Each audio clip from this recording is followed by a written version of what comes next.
Vamos a uma entrevista importante sobre esse assunto agora e também sobre o Supremo Tribunal Federal na repercussão sobre as investidas do governo americano contra ministros da Suprema Corte, como a suspensão de vistos e a aplicação da Lei Magnitsky ao ministro Alexandre de Moraes. A gente conversa agora com o advogado Jorge Zabdu, que é professor da PUC São Paulo e do IDP. Professor Jorge, muito obrigado pela presença aqui no Bastidores CNN, nos nossos estúdios ali em São Paulo. Gostaria de começar a nossa pergunta, a nossa entrevista, com o senhor avaliando sobre o relatório do Departamento de Estado americano que acusa o Poder Judiciário brasileiro de minar as liberdades no país. O senhor concorda que as liberdades estão sendo minadas? Não, o relatório ele tem pontos positivos e pontos negativos em relação ao Brasil na questão de direitos humanos. Na parte do ponto negativo referente ao Supremo causar deterioração de direitos fundamentais no Brasil, eu entendo, eu reputo que é um desconhecimento, é uma ignorância na análise do que ocorre, do que ocorreu no Brasil em relação a esse tema. Eu tenho sérias dúvidas se quem produziu o relatório leu os processos do começo ao fim, conhece efetivamente as regras legais do direito brasileiro, desde a Constituição até a legislação. Então, se ele avaliou as provas que estão colocadas ali, na minha visão, é uma percepção errônea em relação ao contexto da Suprema Corte em relação a direitos humanos no Brasil.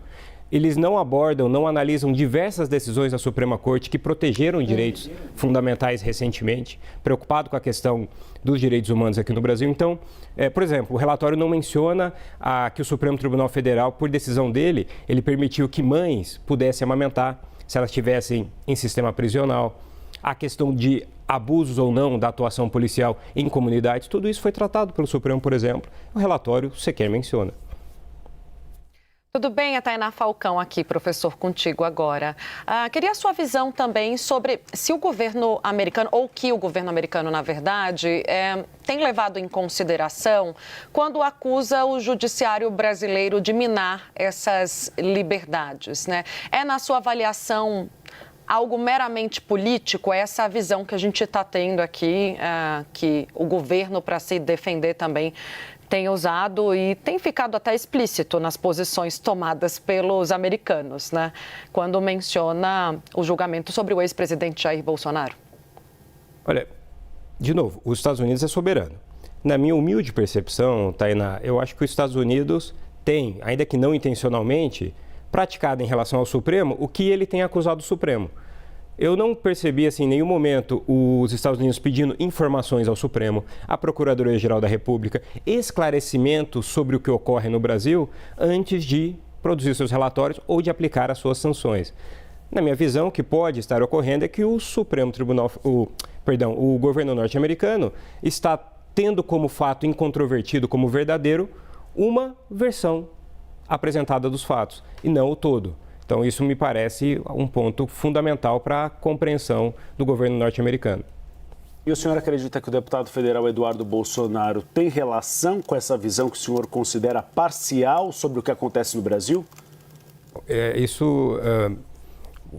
São os dados objetivos que eu tenho, são os vídeos públicos do deputado atribuindo a atuação dele em relação às sanções. Eu não consigo avaliar realmente qual é o impacto real da atuação dele em relação a isso.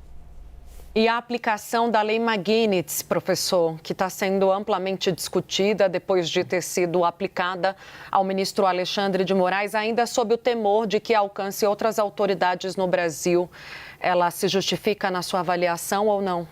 Não, na minha avaliação, ela é uma sanção que é pensada para situações gravíssimas, referentes a ditadores. A gente tem morticínios, genocídios que ocorreram e podem estar ocorrendo ainda, que não tiveram sequer menção à aplicação dessa sanção. Eu desconheço que ela tenha sido aplicada a um julgador, a um ministro de Tribunal Superior, previamente. Então, me parece, assim, algo que foi, vamos dizer assim, dissociado da regra. Além do que, se fizer um estudo estatístico, a maior parte das decisões do ministro Alexandre foram corroboradas pelo colegiado, o que também enfraquece, na minha visão, atribuir uma sanção ao ministro. O senhor acredita, então, que é injusta essa decisão do governo americano, por exemplo, de proibir os vistos ou retirar os vistos dos ministros da Suprema Corte? Sim, Do ponto de vista da justiça, do que eu considero como justo, é injusto.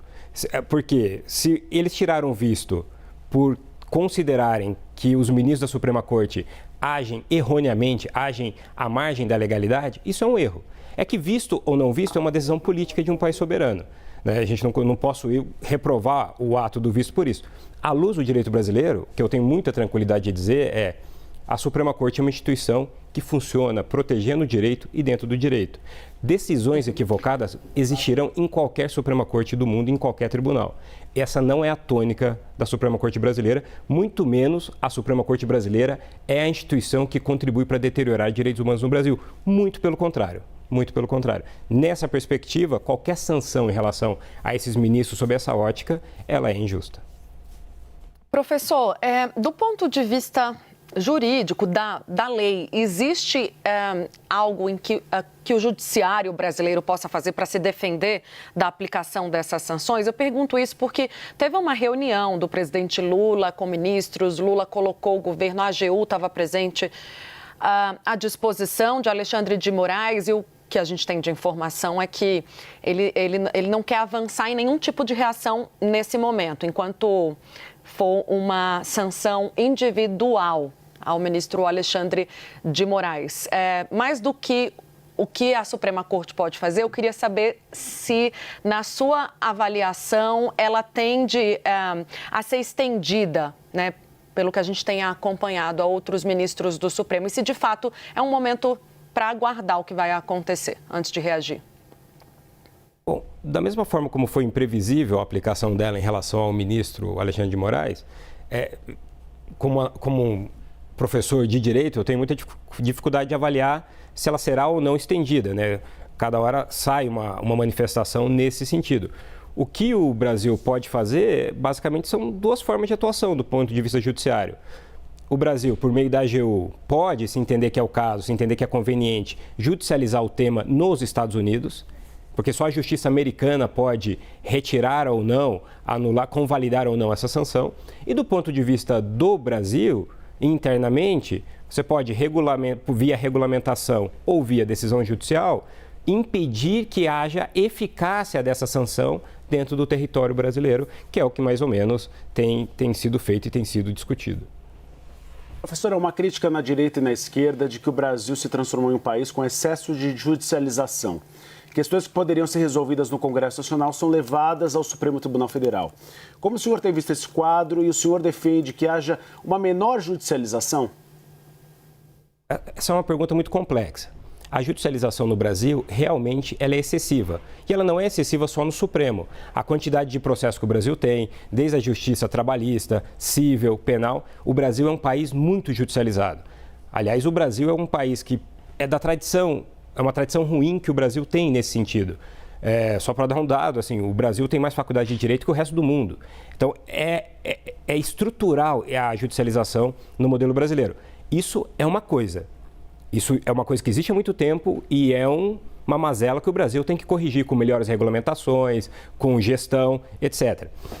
Isso não significa que o Brasil tem uma ditadura do judiciário, que esse é um conceito que não existe na literatura técnico-científica, porque o judiciário não consegue ser ditador de nada. O judiciário não controla o exército, o judiciário não controla a polícia, o judiciário não controla os demais poderes.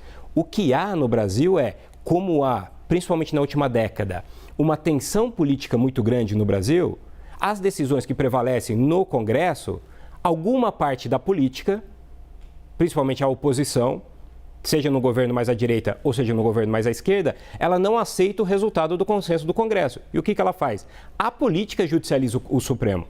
É a política que provoca o Supremo a decidir. E, pela inafastabilidade da jurisdição, que é uma regra universal do judiciário, uma vez provocado o Supremo, ele tem que agir. O Supremo foi provocado na questão do IOF, por exemplo. Por quem? Pela política. Não foi o Supremo que quis ir lá decidir o tema em relação ao Congresso. Então, tem que se dosar a judicialização excessiva no Brasil em relação ao Supremo. Quem judicializa o Supremo é a própria política. Então, há que se estabelecer melhor o grau de responsabilidade nessa judicialização excessiva da política que existe no Brasil. Obrigada. A gente conversou com o professor Jorge Obrigada, professor Georges Abud. Agora sim, o título dele é de professor da PUC de São Paulo e também do IDP. Até uma próxima. Bom trabalho. Obrigado.